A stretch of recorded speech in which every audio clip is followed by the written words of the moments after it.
आज का जो प्रसंग चल रहा था वहाँ तो स्टार्ट भी नहीं हो पाया था। आज का सत्संग प्रारंभ यहाँ से हुआ था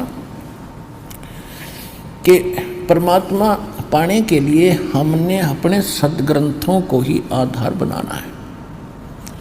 और सदग्रंथ कौन से हैं?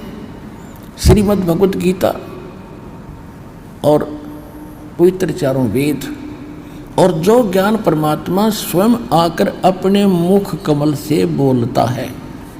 श्रीमद् भगवद गीता अध्याय नंबर 4 के श्लोक नंबर 32 में कहा है कि इन यज्ञ धार्मिक अनुष्ठानों की विस्तार के साथ जो जानकारी, यज्ञों की, यज्ञ माने धार्मिक अनुष्ठानों की विस्तार के साथ जानकारी सच्चिदानंद घन ब्रह्म के मुख कमल से बोली हुई वाणी में, सच्चिदानंद घन ब्रह्म की वाणी में कही गई है विस्तार के साथ। और उसको जानने के बाद सभी कर्मों से मुक्त हो जाएगा। उसको तत्व ज्ञान कहते हैं, जो भगवान स्वयं आकर बताते हैं। चौथे अध्याय के 34वें श्लोक में कहा कि उस तत्व ज्ञान को जो सच्चिदानंद घन पूर्ण परमात्मा स्वयं आकर बताता है, उसको तू किसी तत्वदर्शी संत के पास जाकर समझ।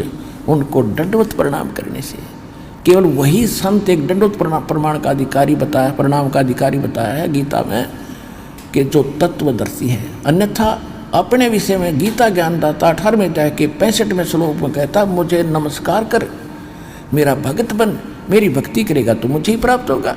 और तत्वदर्शी संत के लिए कहा कि उसको दंडवत प्रणाम करने से और कपट छोड़कर सरलतापूर्वक प्रसन्न करने से वो तत्वदर्शी संत तुझे उस परमात्म तत्व का यानी तत्व ज्ञान का ज्ञान कराएंगे।